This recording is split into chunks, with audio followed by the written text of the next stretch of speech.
আমার প্রথম প্রস্তুতি, মাথায় একটা টুপি লাগিয়েছি, তারপর মাস্ক। এখন এই যে মেশিন রুমটা দেখতে পাচ্ছেন, যে মেশিন রুমটা অন্যান্য লিফটের যে মেশিন রুমটা থাকে, এই মেশিন রুমটা খুব ক্রিটিক্যাল। কারেন্ট যদি চলে যায় সেখানে আমরা এই এআরডি ডিভাইসটা লাগাইছি, যার কারণে কোনো প্যাসেঞ্জার আটকা পড়বে না, রেস্কিউ হবে। কিন্তু এভাবে কিন্তু মেশিন রুমে এই অবস্থায় দরজা রাখা ঠিক না, দরজাটা আরও বড় হবে। তো গাইস, আমি এখন উঠবো, কীভাবে উঠি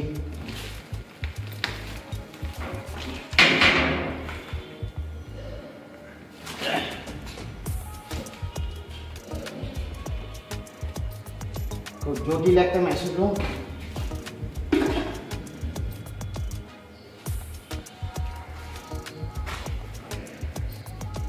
এই যে দেখেন,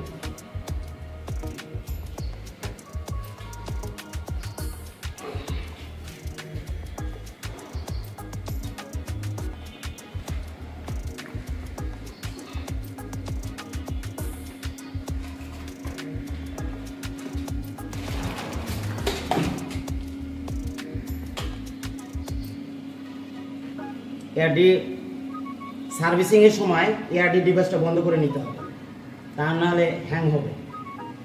আমরা এআরডি ডিভাইসটি বন্ধ করলাম।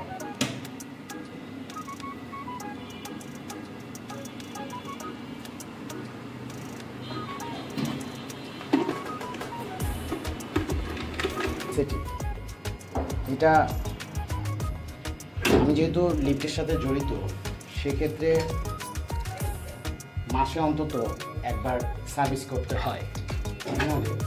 লিফট যদি ঝুঁকিপূর্ণ থাকে তাহলে যারা লিফটের সাথে জড়িত তারা কিন্তু একটা চেক লিস্ট দেয়। হ্যাঁ, এই চেক লিস্টগুলো কর্তৃপক্ষ খেয়াল রাখতে হবে, যে আমার লিফটে কোন জিনিসটা নষ্ট হলো, কোন জিনিসটা ঠিক লাগাইতে হবে। হ্যাঁ, এগুলো কিন্তু দরকার। তো আমি আমার যারা সাবস্ক্রাইবার এবং ভিউয়ার্স আছে, অনেকে বাসা বাড়িতে আমার পরিচিত, হ্যাঁ, তারা অবশ্য রেগুলার সার্ভিসিং করে। তো আমার কথা হলো যে লিফট আপনারই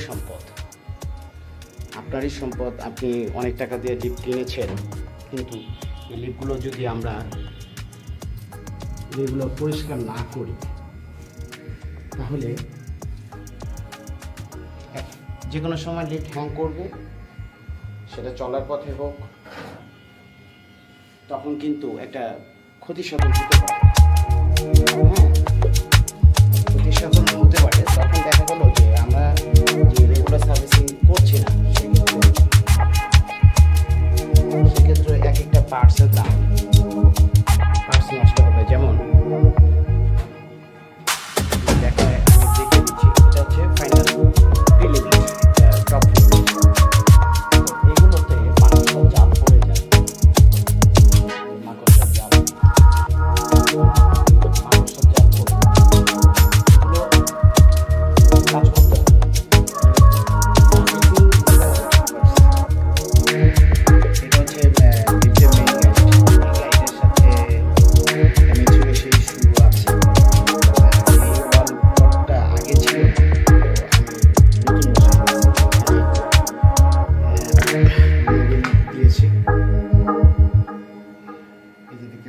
এটা হচ্ছে মোবিল।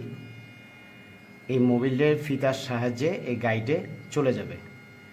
তো অলওয়েজ মোবিলটা যদি প্লে হয় তাহলে আপনার লিফট আরও স্মুথ হবে চলাচলের ক্ষেত্রে।